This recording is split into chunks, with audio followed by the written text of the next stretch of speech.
Okay, ಎಲ್ಲ ವೀಕ್ಷಕರಿಗೂ ನಮಸ್ಕಾರ. ಇವತ್ತಿನ ದಿನ ನಾವು ಕರ್ನಾಟಕ ಶಾಲಾ ಪರೀಕ್ಷೆ ಮತ್ತು ಮೌಲ್ಯನಿರ್ಣಯ ಮಂಡಳಿಯವರು SSLC ವಿದ್ಯಾರ್ಥಿಗಳಿಗಾಗಿ 2023-24ನೇ ಸಾಲಿಗಾಗಿ ನಡೆಸಿರುವಂತಹ ಪೂರ್ವ ಸಿದ್ಧತಾ ಪರೀಕ್ಷೆಯ ಪ್ರಶ್ನೆಗಳನ್ನು ಹಂತ ಹಂತವಾಗಿ ನೋಡ್ಕೊಂಡು ಬರೋಣ ಬನ್ನಿ. ಎಲ್ಲ ವೀಕ್ಷಕರು ನಮಸ್ಕಾರ. 2024ರ SSLCಯ ಪೂರ್ವ ಸಿದ್ಧತಾ ಪರೀಕ್ಷೆಯಲ್ಲಿರುವಂತಹ ಪ್ರಶ್ನೆ ಪತ್ರಿಕೆಯಲ್ಲಿರುವಂತಹ ಪ್ರಶ್ನೆಗಳನ್ನು ನಾವು ಇಲ್ಲಿವರೆಗೂ ಕೂಡ ಹಂತ ಹಂತವಾಗಿ ಬಿಡಿಸ್ಕೊಂಡು ಬಂದಿದ್ದೀವಿ. ಸ್ನೇಹಿತರೆ, ಇವತ್ತು 5 ಅಂಕದ ಕೊನೆಯ ಪ್ರಶ್ನೆ 38ನೇ ಪ್ರಶ್ನೆ ಏನೈತಿ ಅಂತ ಗಮನಿಸೋಣ. ಇದು ಕೂಡ ಏನು ಮೇಲ್ಮೈ ವಿಸ್ತೀರ್ಣಗಳು ಮತ್ತು ಘನಫಲಗಳು ಅನ್ನುವಂಥ ಅಧ್ಯಾಯದ ಮೇಲೆ ಬಂದಿರುವಂಥದ್ದು ನಿಮ್ಗೆ ಗೊತ್ತೇ ಇದೆ. 5 ಅಂಕದ ಒಂದು ಫಿಕ್ಸ್ ಇರ್ತೈತಿ. ಹಾಗಾಗಿ ಇಲ್ಲಿ ಏನೈತಿ, ಒಂದು ಸಿಲಿಂಡರ್ನ ಪಾದದ ಮೇಲೆ ಒಂದು ಶಂಕುವನ್ನು ಜೋಡಿಸಿ ಚಿತ್ರದಲ್ಲಿ ತೋರಿಸಿರುವಂತೆ ಒಂದು ಮರದ ಘನಾಕೃತಿಯನ್ನು ತಯಾರಿಸಲಾಗಿದೆ. ಇದೊಂದು ಮರದ ಘನಾಕೃತಿ.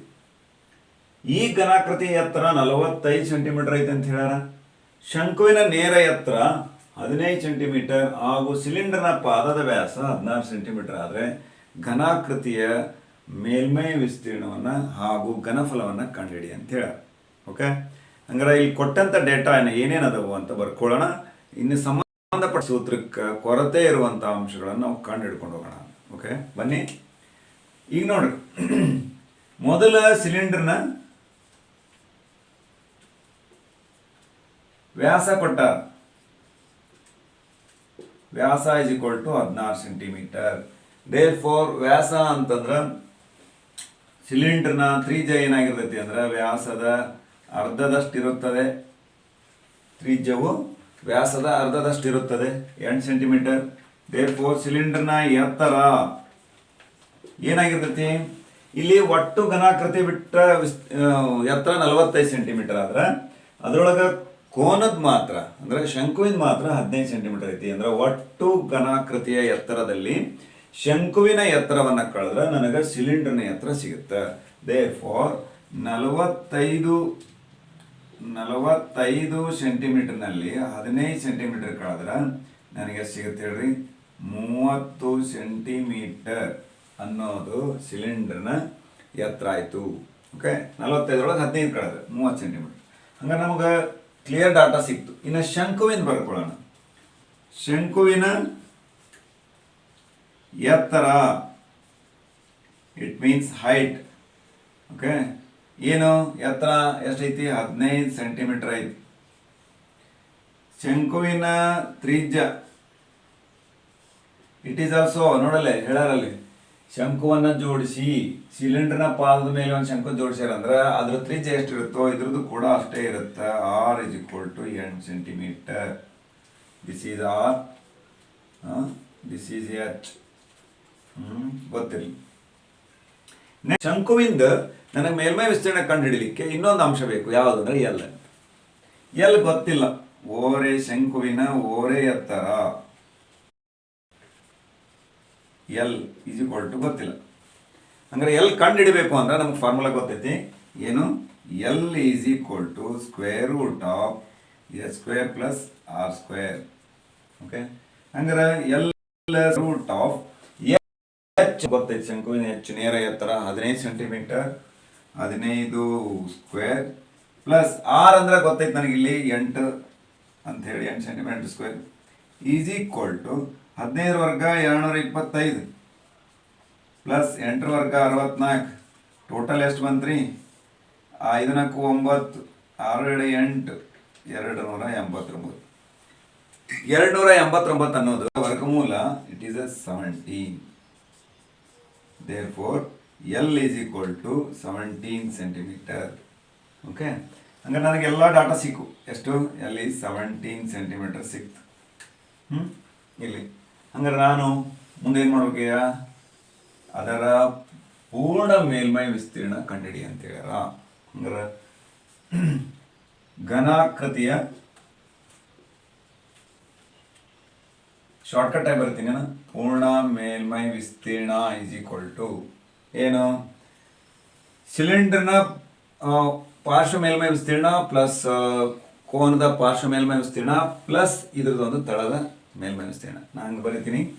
ಸಿಲಿಂಡರ್ನ ಮೇಲ್ಮೈ ಪಾರ್ಶ್ವ ಮೇಲ್ಮೈ ವಿಸ್ತೀರ್ಣ ಅಂದ್ರೆ 2πRh ಪ್ಲಸ್ ಒಂದು ಬಾಟಮದ್ದು ಒಂದು ಸರ್ಕಲ್ದ್ದು ಒಂದು ಭಾಗ ಅದ್ರದ್ದು 5r² ಪ್ಲಸ್ ಇದ್ರದ್ದು 5rl ಅಂತ. ದೇರ್ಫೋರ್ ಇವು ಮೂರರೊಳಗೂ ಕೂಡ ಏನು ಕಾಮನ್ ಐತಿ ಅಂತಂದ್ರೆ 5r ಅನ್ನೋದು ಕಾಮನ್ ಐತಿ.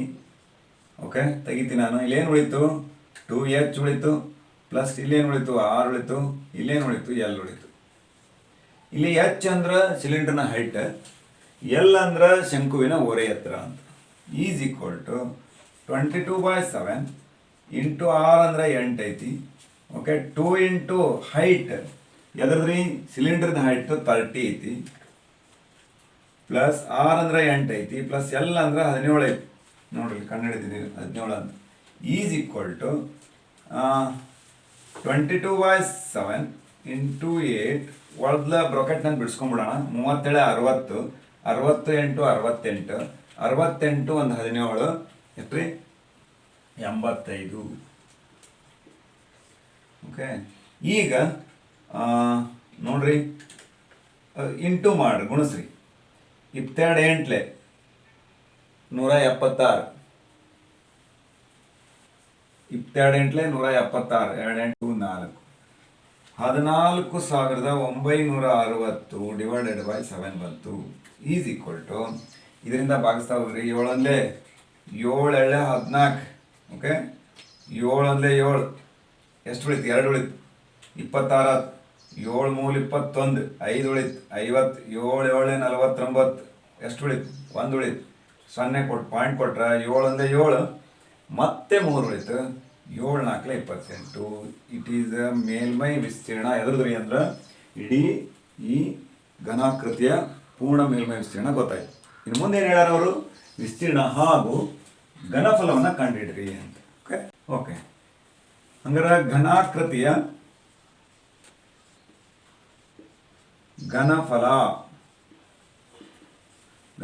ಘನಫಲ ಈಸ್ ಈಕ್ವಲ್ ಟು, ಇಲ್ಲಿ ಸ್ಥಳದ ಅವಕಾಶದಿಂದ ಇಲ್ಲಿ ಬರೀತಿದ್ದೀನಿ.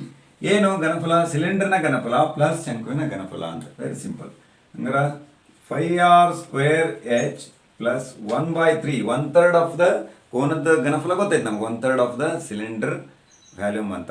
ಓಕೆ, ಹಂಗಾರೆ 1/3 ಆಫ್ 5r² ಅಂತ. ಈಸ್ ಈಕ್ವಲ್ ಎರಡರೊಳಗೂ ಕೂಡ 5r ಅನ್ನೋದು ಕಾಮನ್ ಐತಿ. ಇಲ್ಲಿ ಹೆಚ್ಚು ಕಾಮನ್ ಐತಿ, ಬಟ್ ಇಲ್ಲಿ ಏನಾಗ್ತೈತಿ? ಇಲ್ಲಿ ಶಂಕುವಿನ ಎಚ್ ಬರುತ್ತೆ, ಇಲ್ಲಿ ಸಿಲಿಂಡರ್ನ ಎಚ್ ಬರುತ್ತೆ. ಹಾಗಾಗಿ ನಾನು ಹೆಚ್ಚನ್ನು ಇಲ್ಲಿ ನಾನು ಏನು ಮಾಡ್ತೀನಿ? CY ಮತ್ತು C ಅಂತ ಅಷ್ಟೇ ಬರಿತೀನಿ. ಓಕೆ, ಹಂಗಾಗಿ 5r ಅಷ್ಟೇ ಕಾಮನ್ ತಗೋಬೇಕು. ಭಾಳ ಜನ ಕನ್ಫ್ಯೂಷನ್ ಮಾಡ್ಕೋತಾರೆ, ಇಲ್ರಿ 5RH ಐತಿ 5RH ತೆಗೆದುಬಿಡೋಣ ಅಂತ. ಬಟ್ ಹೆಚ್ಚು ಸಿಲಿಂಡರ್ದು ಬೇರೆ ಅದ, ಕೋನದ ಬೇರೆ ಅದ, ಅದು ಒಂದು ಗಮನಿಸ್ಬೇಕು ಇಲ್ಲಿ, ಹೌದಲ್ಲ? ಹಂಗಾರೆ 5r ಅಷ್ಟೇ ಸ್ಕ್ವೇರ್ ಕಾಮನ್ ಐತಿ. ಅಂದರೆ ಎರಡಕ್ಕೂ ಕೂಡ r ಕಾಮನ್ ಇರೋದಕ್ಕೆ r ಕಾಮನ್ ತೆಗೆದೀನಿ. 5 it is common. Therefore, HCY plus 1/3 okay, into HC is equal to, ಬೆಲೆ ಆದೇಶ ಮಾಡೋಣ. 22/7 R ಅಂದ್ರೆ 8 into 8. ಓಕೆ, HCY ಸಿಲಿಂಡರ್ದ ಹೈಟ್ ನನಗೆ ಗೊತ್ತೈತಿ 30 ಸೆಂಟಿಮೀಟರ್ ಅಂತ ಹೇಳಿ. 30 ಪ್ಲಸ್ 1/3 ಆಫ್ ದ ಕೋನದ ಹೈಟ್ ನನಗೆ ಗೊತ್ತೈತಿ 15 ಸೆಂಟಿಮೀಟರ್ ಅಂತೇಳಿ. Okay, is equal to 3 3 5 30 plus 5 35. 22/7 into 8 into 8 35 is equal to 7 7 5 35. Next 22 176. ಇವನ್ನೆಷ್ಟು ಗುಣಿಸ್ಬಿಡೋಣ.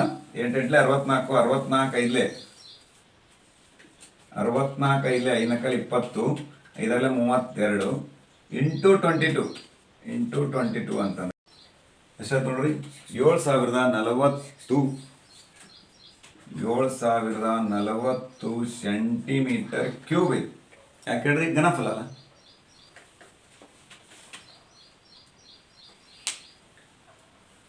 ಹೀಗೆ ಇದರೊಳಗೆ ಏನಿರಲ್ಲ, ಸಂಕ್ಷಿಪ್ತಗೊಳಿಸುವಿಕೆ, ಸೂತ್ರ ಬರೆಯೋದು, ಸಂಬಂಧಪಟ್ಟಂಥ ಸೂತ್ರ ಬರೆದು ಅದಕ್ಕೆ ಸಂಬಂಧಪಟ್ಟಂಥ ಡೇಟಾವನ್ನು ಆದೇಶ ಮಾಡಿ ಸಂಕ್ಷಿಪ್ತಗೊಳಿಸುವಂಥ ಪ್ರಕ್ರಿಯೆ ಇರುತ್ತೆ. ಅದಕ್ಕಿಂತ ಪೂರ್ವದೊಳಗೆ ನೀವೊಂದು ಏನಾದರೂ ಒಂದು ಘನಾಕೃತಿ ಕೊಟ್ಟರೆ ನಾನು ಏನು ಮಾಡಬೇಕು ಅನ್ನೋದು ನಮಗೆ ಒಂದು ಪ್ರಕಲ್ಪನೆ ಬರಬೇಕು.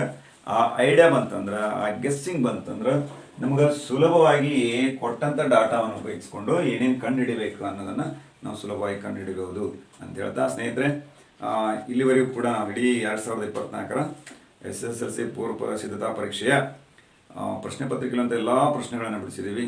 ಅವುಗಳನ್ನು ನೀವು ಇನ್ನೊಂದು ಗ್ಲಾನ್ಸ್ ಮಾಡಿ ಪಾಸ್ ಮಾಡ್ತಾ ಎಲ್ಲವುಗಳನ್ನು ಗಮನಿಸಿ ರೂಢಿ ಮಾಡ್ಕೊಂಡಿದ್ದ ಅಂತಂದ್ರೆ ನಿಮ್ಗೆ ಹೆಚ್ಚು ಹೆಚ್ಚು ಅಂಕಗಳನ್ನು ಗಣಿತದಲ್ಲಿ ಗಳಿಸ್ಲಿಕ್ಕೆ ಸಾಧ್ಯ ಆಗ್ತೈತೆ ಅಂತ ಹೇಳ್ತಾ ಎಲ್ಲರೂ ಕೂಡ ಧನ್ಯವಾದಗಳು. ನಮಸ್ಕಾರ.